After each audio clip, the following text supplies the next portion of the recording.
우리 2026년 병원년이 시작되어서 이제 한 달이 되어가고 있습니다. 60간지에서 붉은색 기운을 가진 이 병과 동물 가운데 이 말을 뜻하는 오가 만나서 붉은 말의 해라 이렇게 부르기도 합니다. 말은 인류 조상부터 함께한 인간 친화적인 가축입니다.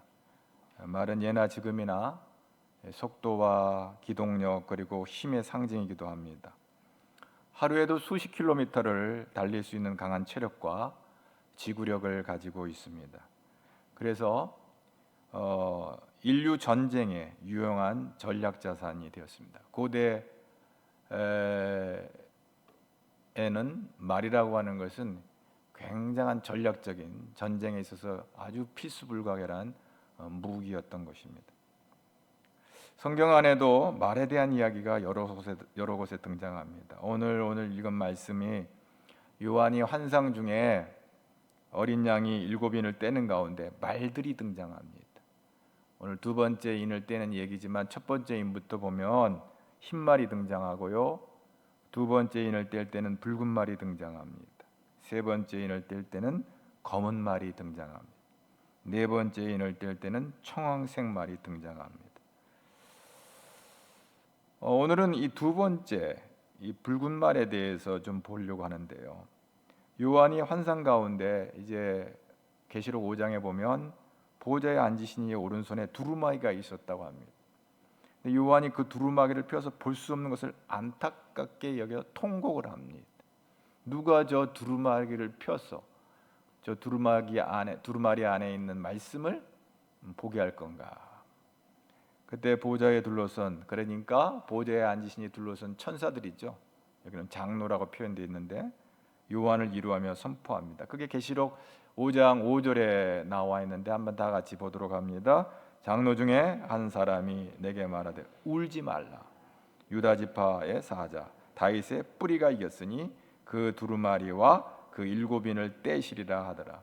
그 봉인되어진, 그러니까 인이라고 하는 것은 봉인됐다는 거죠. 그 두루마리를 이렇게 인을 찍어서 봉인을 해놨단 말이야. 묶어놨단 말이죠. 그러니까 인을 떼야 그 내용을 볼 수가 있는 것이죠.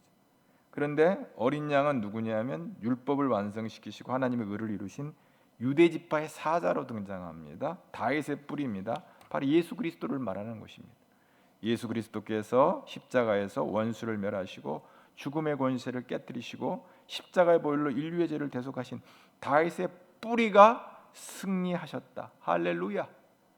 이 놀라운 말씀으로 위로를 하면서 이제 이 인을 떼는 이 장면이 등장하는 것입니다. 오늘 말씀은 결국 원수 마귀와 하나님을 대적하는 자들을 멸하시는 이야기를 요한이 보는 것입니다. 요한에게 보여주시고 어떻게 원수 마귀가 하나님을 대적하는 자들이 멸하여지는지를 보여주는 것입니다. 그래서 계시록 6장 3절 4절 오늘 본문 말씀을 보겠습니다. 둘째 인을 떼실 때에 내가 들으니 둘째 생물이 말하되 오라 하니 이에 다른 붉은 말이 나오더라. 그 탄 자가 허락을 받아 땅에서 화평을 제하여 버리며 서로 죽이게 하고 또 큰 칼을 받았더라. 굉장히 무시무시한 얘기가 등장합니다. 이것은 믿는 자들, 하나님의 택한 백성들에게 해당되는 사안이 아닙니다. 원수마귀, 하나님을 대적하는 세력들에 대해서 어떻게 하나님이 멸하시는지, 하나님이 멸하시는 방법이 지금 여기 등장하고 있는 거예요.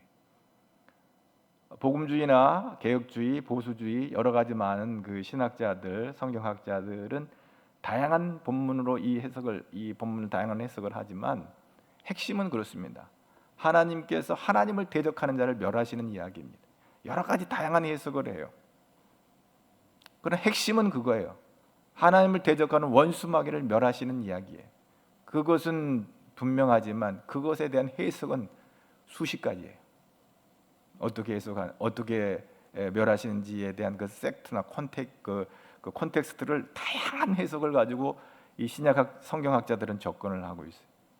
그런데 오늘 우리는 하나님께서 어떻게 악한 자를 멸하시는지에 대한 얘기에 집중하면 돼요. 자, 이 붉은 말에 대한 이야기가 처음 등장하는 이야기가 스가랴 1장에 등장합니다. 스가랴 1장 8절에 보면 다 같이 한번 볼까요?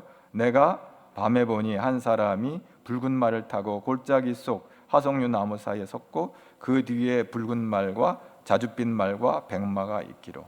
스가랴가 이제 바벨론 포로에서부터 이제 돌아와서 성전을 이제 다시 재건하는 그런 어떤 미션들이 주어지는 상황 가운데 환상을 보고 있어요. 어떤 환상을 보냐면 붉은 말을 탄 한 사람이 골짜기 속 화석류 나무 사이에 섰다. 그리고 그 뒤에 붉은 말과 자줏빛 말과 백마가 뒤에 이렇게 있는 거예요. 궁금하잖아요. 저 붉은 말 타고 있는 사람이 누구냐? 저게 뭐냐? 스가랴가 여러분처럼 궁금해서 물어봐요.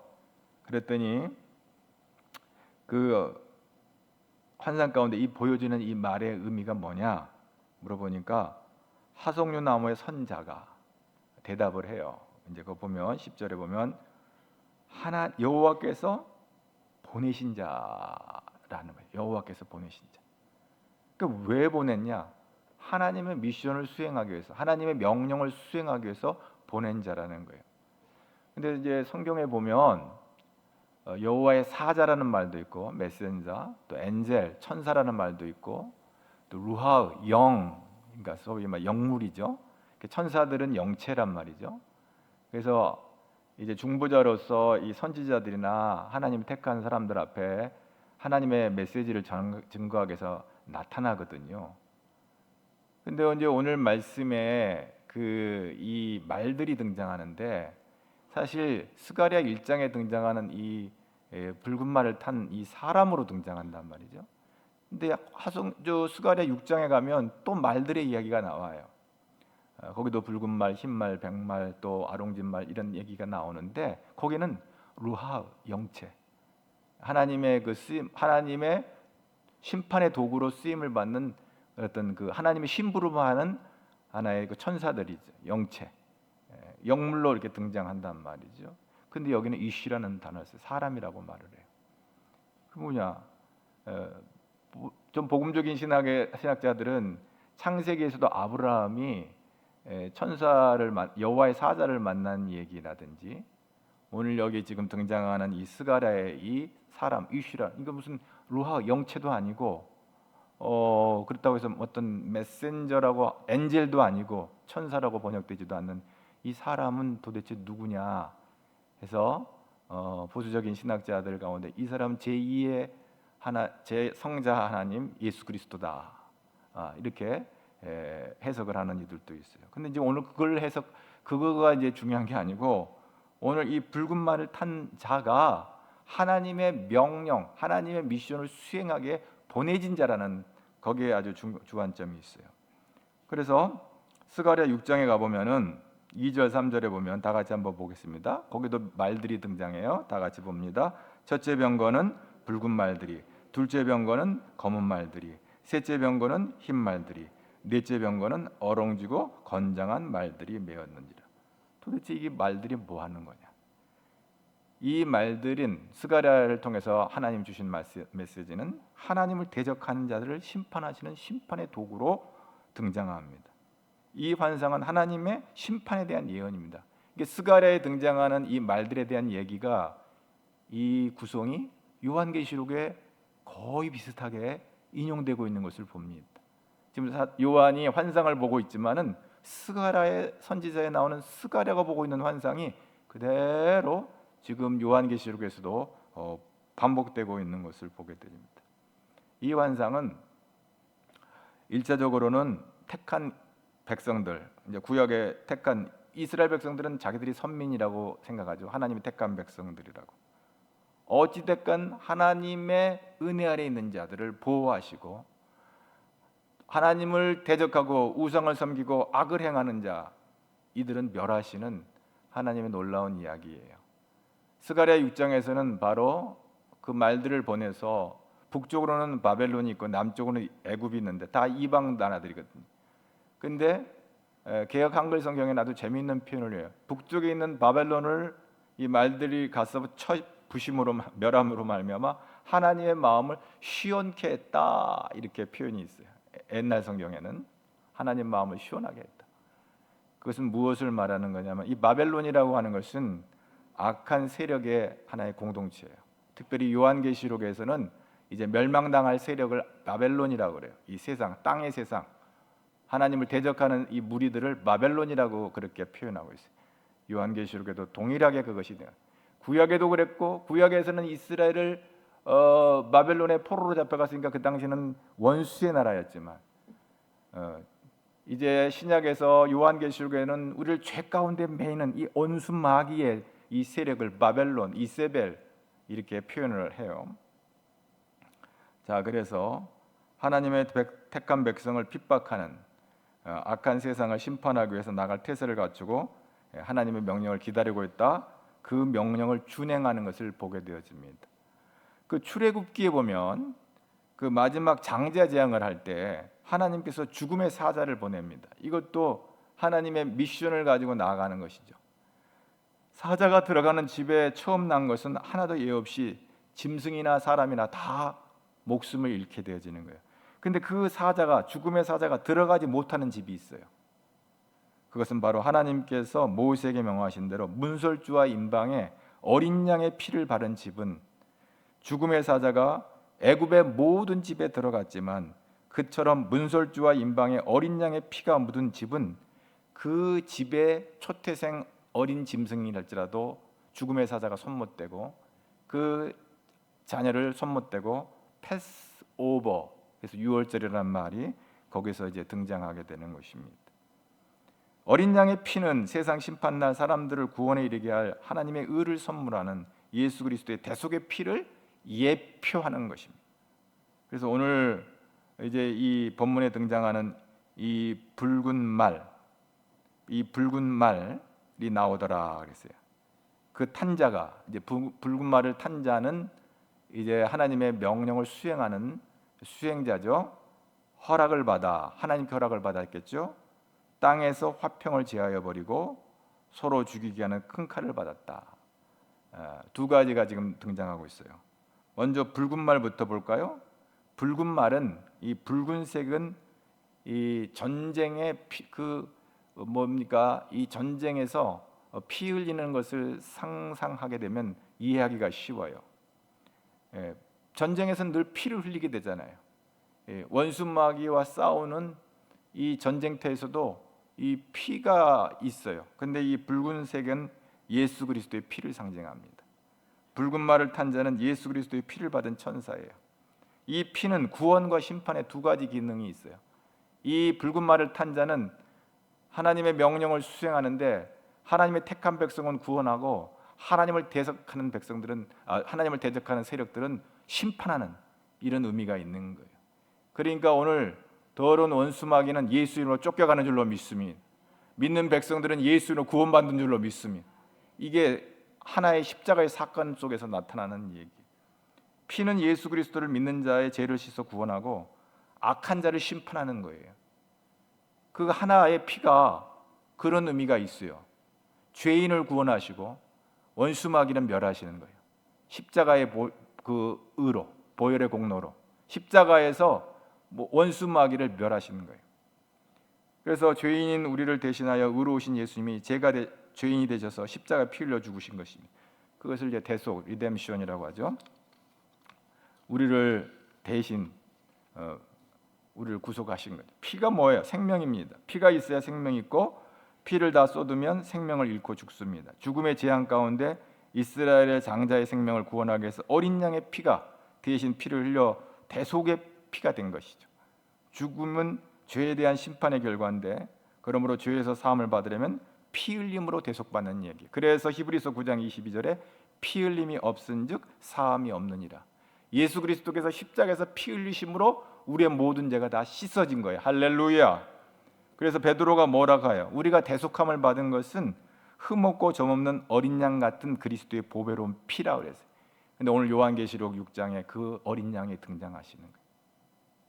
이 세상 그 어느 것으로도 죄를 대속할 수도 없고 인간을 구원할 수도 없어요. 오직 예수의 십자가의 보배로운 피, 보혈. 그래서 우리는 찬송의 보혈의 능력이라고 하는 거예요. 주의 보혈 능력이 있도다. 할렐루야.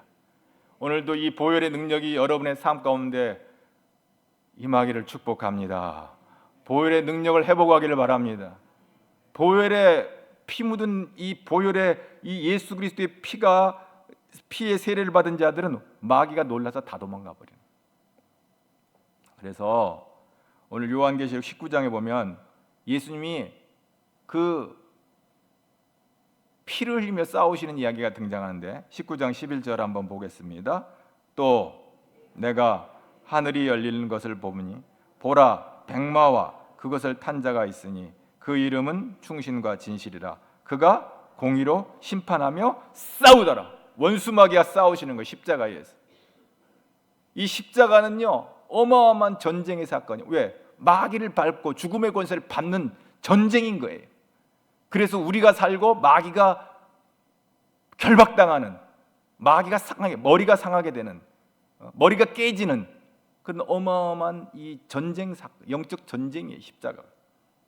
거기서 공의로 심판하면서 십자가의 보혈에 그 의를 힘입어서 이 원수 마귀와 싸우는 거예요. 그래서 예수님의 지금 모양이 어떤지 한번 이어서 13절 한번 볼까요? 또 그가 피 뿌리는 옷을 입었는데 그 이름은 하나님의 말씀이라 칭하더라.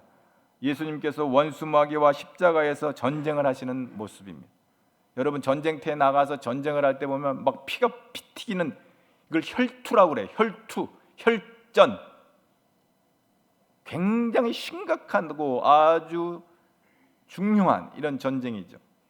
자기 몸에 채찍에 맞으면서 양손과 양발에 대못을 박히시고 옆구리에 창을 찔려 물과 피를 다 쏟으시고 피를 흘리시면서 싸우시는 것입니다.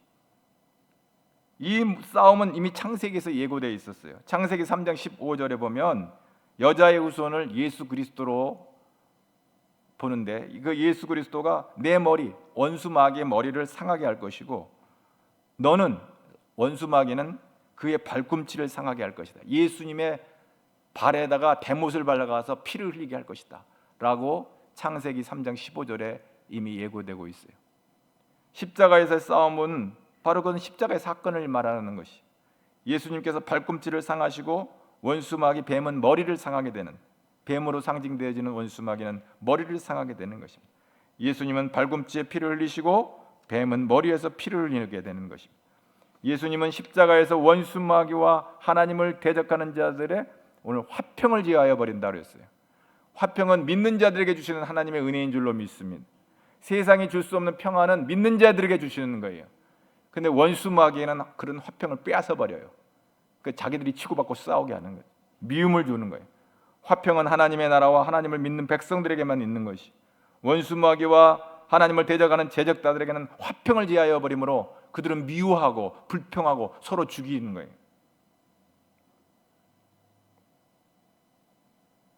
역대하 20장에 보면 하나님을 대적하는 마온과 암몬과 그다음 모압의 연합군이 하나님의 택한 유다 여호사밧 왕을 공격해 들어오는 것을 보게 되어집니다. 여호사밧이 깜짝 놀라가지고 하나님 앞에 가서 금식하며 엎드려 떼를 쏟습니다. 하나님 어떻게 해요? 죽게 됐습니다. 그러면서 나는 오직 주만 바라봅니다 하고 하나님 앞에 정말 엎드려 기도하는 것을 봅니다. 그때 하나님이 놀라운 말씀을 해주세요. 역대하 20장 17절에 보면 이 전쟁은 너희가 싸울 곳 없다. 이 전쟁에서 내가 너희를 어떻게 구원하는지 한번 봐라. 내일 싸우러 나가. 그렇지만 이 전쟁은 너희들이 싸우는 게 아니라 내가 싸울 거다라고 하는 확신을 주세요. 그래서 역대하 20장 23절에 보면 암몬과 모압 자손이 일어나 세일산 주민들을 쳐서 전멸하고 세일 주민들은 멸한 후에는 그들이 서로 쳐 죽였다 그랬어요. 하나님이 쓰시는 방법 중에 하나가 뭐냐면 마귀는 서로 멸하게 하시는 거예요. 배도하게 하셔서. 하나님의 도우심을 입은 유다 왕 여호사밧의 군대는 전쟁에서 승리를 거두게 되는데 그들은 한 일이 없어요. 근데 한 일은 그 유명한 일이죠. 여호사밧이 찬양대를 앞세워서 나가는데 무슨 전쟁터에 창칼을 들고 나가야 하는데 찬양대를 예복을 입히고 거룩한 예복을 입혀가지고 찬양대를 앞서는데 찬양이 뭐냐면 감사하세, 하나님이 우리를 도우신다고 감사의 찬양을 부르면서 나가는 거예요. 근데 감사의 찬송을 부르고 나오는데 적진들이 다 질이 멸렬해가지고 자기들끼리 서로 싸우다가 다 죽고 멸하여 다 망하게 되는 것을 보게 되어집니다.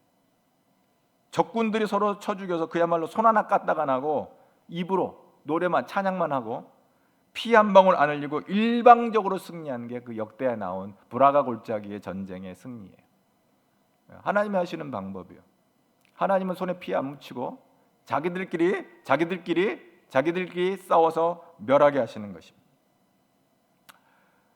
참 기가 막힌 일이 아닐 수가 없습니다. 계시록 20장 9절 10절에 보면 하나님께서, 이건 최후의 심판에 대한 이야기인데 원수 마귀와 하나님을 대적하는 자들을 어떻게 멸하시는지를 한번 보겠습니다. 다 같이 봅니다. 그들이 지면에 널리 퍼져 성도들의 진과 사랑하시는 성을 두루매 하늘에서 불이 내려와 그들을 태워버리고 또 그들을 미혹하는 마귀가 불과 유황 못에 던져지니 거기는 그 짐승과 거짓 선지자도 있어 세세토록 밤낮 괴로움을 받으리라. 이것은 최후의 심판의 얘기인데, 그들이 지면에 널리 퍼져, 이거 원수 마귀가 성도들의 진과 사랑하시는 성을 두루매 하나님의 백성들을 해하려고 그들이 포위하고 공격을 하는 것이죠. 그때 어떤 일이 벌어지냐면 하늘에서 불이 내려와 일시에 그들을 태워버린다 그랬어요. 여러분, 믿음으로 사는 자는 근심 걱정할 일이 없어요. 할렐루야. 마지막 대환란에 대한 근심 걱정이 있는데 근심 걱정이 할 일이 없는 것은 하나님께 그들이 이스라엘 택한 백성들을 해하려고 포위를 싸고 들어왔는데 하나님께 불을 내려서 일시에 다 태워버리시는 거예요. 그리고 그들을 미혹하는 마귀가 불과 유황의 못에 던져진다 그랬어요. 원래 이제 하나님 앞에 이제 예수 그리스도의 십자가의 사건을 통해서 이들이 이제 마귀의 세력들이 위축되고 결박이 됐는데, 이 결박이 된 세력들은 하데스, 그러니까 음부에서 고통을 받고 있는 거죠. 음부 안에 있는 거죠. 그런데 마지막 최종 불못, 이것은 마지막 최후의 심판 때 들어가는 심판인데 마지막 최후 원수 마귀는 그렇게 멸하여질 것을 말하고 있는 것입니다. 근데 중요한 건 뭐냐면 이런 생각을 해요. 예수님께서 십자가에서 그 원수 마귀의 머리를 상하고 그들을 결박했는데 왜 지금도 여전히 원수 마귀는 우리를 미혹하고 넘어지게 하는가? 여러분, 우리는 이렇게 성경을 읽다 보면, 특별히 요한계시록을 읽다 보면 물질적인 개념으로 이렇게 접근하면 이해하기가 어려운 게 너무 많아요. 왜냐하면 영적인 거고 이것은 눈에 보여지지 않는 사건에 대한 이야기들이 이게 마치 눈에 보여지는 이야기처럼 얘기를 하기 때문에 우리가 현실적인 감각을 갖고는 볼 때는 이해할 수가 없어요. 특별히 무저갱이라는 말을 이해하기가 어려운 단어인데, 사단 원수 마귀가 예수님께서 십자가에서 머리를 상하고 무저갱에 결박되었다, 무저갱에 던져졌다. 이 무저갱이라는 것은 바닥이 없다는 거거든요. 바닥이. 그러니까 바닥이 없다고 하는 것은 한번 던져지면 정말 헤어나올 수 없는 그런 것을 말하는 거예요.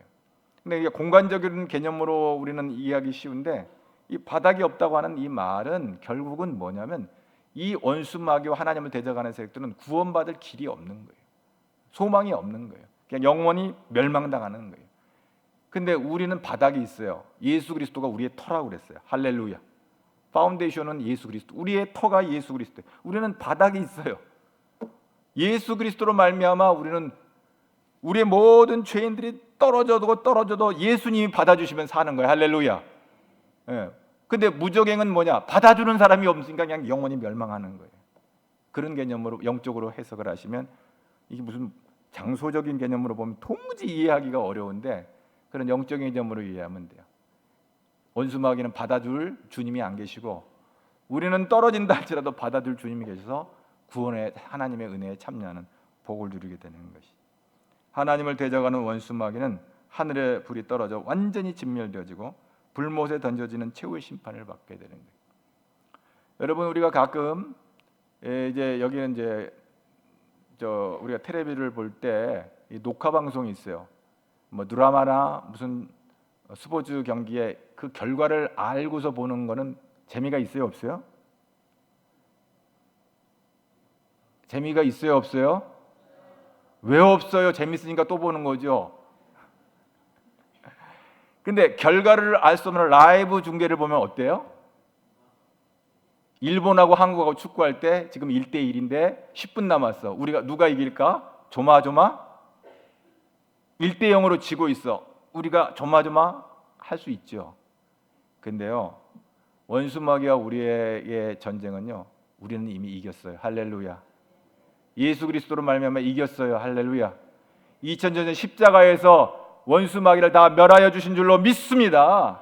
그러니까 우리는 예수 이름으로 나가면 승리하게 되는 줄로 믿습니다. 그러니까 승리한 자의 손을 꽉 붙잡아야 돼요. 그 다음에 하나님께서 이 붉은 말 탄 자에게 주신 무기가 뭔지 아세요? 큰 칼을 줬어요. 큰 칼. 칼이 뭐예요? 이 큰 칼은 악한 자를 심판하는 말씀의 권세를 말해요. 칼은 말씀이에요. 에베소 6장 17절 한번 봐요. 시작. 구원의 투구와 성령의 검, 곧 하나님. 성령의 검, 할렐루야. 하나님께서 우리에게 성령의 검을 주심으로 그 말씀으로 원수마귀를 이기게 하시는 거예요. 할렐루야. 그냥 빈손 들고 가면 다 져요. 말씀의 권세, 말씀으로 하나님 말씀을 가지라. 성령의 검이 되는 거예요, 그것이.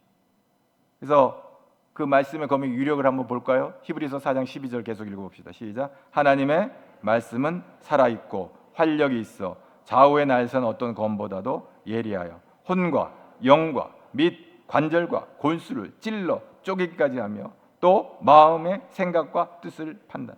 말씀의 능력이에요. 이 말씀은 악한 자들을 심판하고 성도들을 구원할 수 있는 권세로서 붉은 말을 탄 자는 예수 그리스도의 피를 받은 천사이고 하나님의 말씀을 받았어요. 피와 말씀으로 심판과 구원을 이루는 거예요. 본문에서 우리는 말씀의 능력이 얼마나 놀라운지를 이제 다시 보게 되는데, 사실 히브리서 4장 12절에 5개의 동사로 표현됐어요. 말씀은 살아있다, 운동력이 있다, 예리하다, 찔러 쪼갠다, 감찰하여 판단한다. 살아있는 하나님의 말씀, 생명 있는 것은 살아 움직이는 것입니다. 하나님 말씀은 생명 있는 살아있고 운동력이 있으므로 이것으로 말미암아 놀라운 일을 행하시는 거예요. 여러분, 살아있는 말씀은 예수 그리스도인 것을 믿을 수 있기를 바랍니다. 십자가에서 원수마귀와 죽음의 권세를 멸하시고 부활하신 예수 그리스도, 그래서 우리도 부활의 첫 열매를 대신 예수 그리스도와 더불어 우리도 부활에 참여하게 될 줄로 믿습니다. 이 믿음을 가지고 우리가 사는 거예요. 우리는 이렇게 살다 죽고 끝나는 인생들이 아니에요. 무조갱에 들어갈 인생들이 아니에요. 아무 소망 없는 감옥의 하데스에 갇히는 인생들이 아니에요. 우리는 마지막 심판 때 예수 이름으로 하늘나라 생명책에 기록된 자들은 영원한 새 하늘과 새 땅이 새 하늘과 새 땅이 예배되는 줄로 믿습니다. 그래서 우리는 이 말씀의 능력을 붙잡고 가는 거예요. 말씀은 영향력이 있다는 거예요. 여기서 말하는 그 운동력이 있다는 것은 파워풀하다는 거예요. 파워풀, 강력해요. 죽은 자를 일으키시고, 에베소 2장 5절에 아주 기가 막힌 표현을 했어요. 죽은 우리를 그리스도와 함께 살리시고, 말씀이 할렐루야, 함께 일으키사 그리스도 예수 안에서 함께 하늘에 앉히시고, 할렐루야, 이는 그리스도 예수 안에서 우리에게 자비하심으로써 그 은혜의 지극히 풍성함을 나타내려 하십니다. 하나님이 얼마나 파워풀한 건지를 말씀의 능력이 이렇게 우리를 살리십니다. 하나님께서는 죄와 허물로 죽었던 인간을 긍휼히 여기셔서 구원하시는 이 말씀으로 우리를 놀랍게 세우시는 것입니다.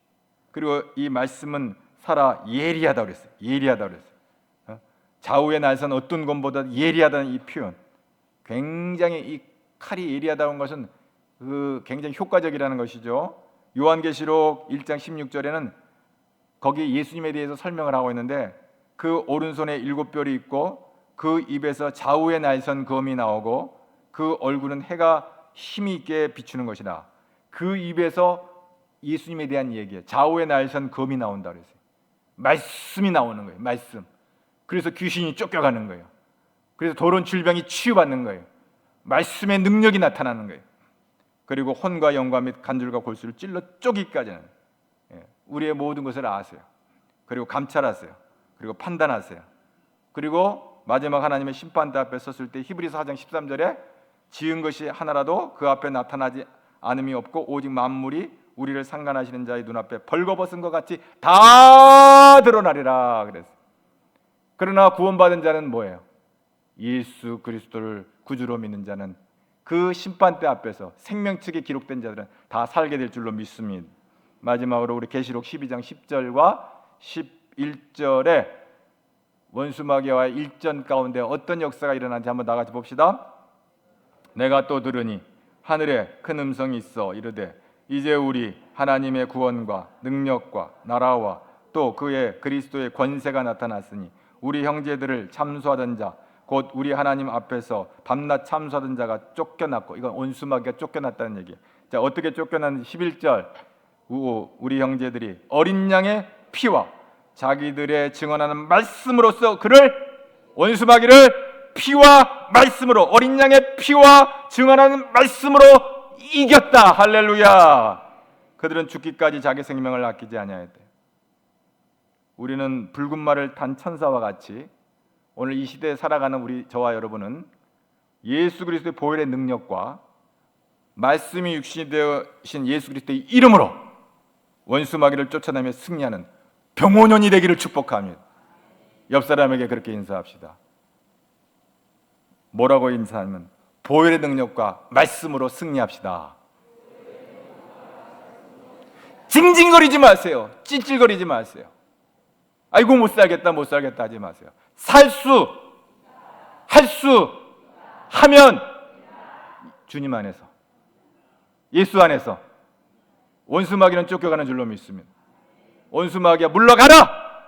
떠나가게 될 줄로 믿습니다. 교회를 흔들고 가정을 흔들고 여러분의 심령을 흔들고 의심하게 하고 불평하게 하고 걱정하게 하고 근심하는 이 원수마귀야, 예수 이름으로 명하노니 떠나가라! 그 입에서 날선 그 예리한 검 같은 하나님의 말씀, 예수님의 말씀이 선포될 때 원수마귀는 절절절절 매고 도망가는 거예요. 내가 이 영혼을 위해서 보혈을 흘렸다. 십자가의 보혈의 능력으로, 십자가의 의로 말미암아 우리를 살려주신 줄로 믿습니다. 그래서 주와 같이 길가는 2026년 축복된 한 해가 되기를 축복합니다. 잘 될 줄로 믿습니다. 잘 될 겁니다. 아멘. 하나님 감사합니다. 오늘도 추운 날 가운데도 주의 전을 사모하여서 아버지 앞에 나오기를 힘쓰게 하셔서 예배자로 우리를 세워주시니 감사합니다.